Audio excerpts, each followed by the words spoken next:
प्रभो श्रीराम भक्त संकटमोचन पवन सुत पंचमुखी हनुमान देवाय नमो नमः।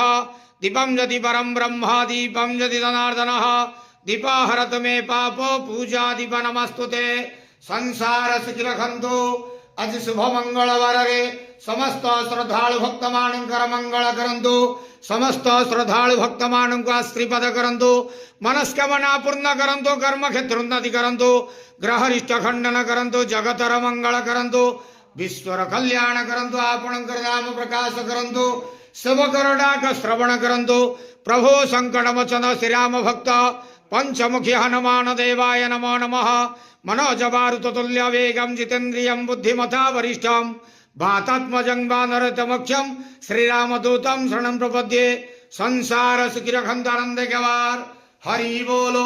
आज शुभ मंगलवार रे समस्त श्रद्धालु भक्त मानकर मंगल करंतु आनंद गवार हरि बोलो। प्रभु पंचमुखी हनुमान देवाय नमो नमः।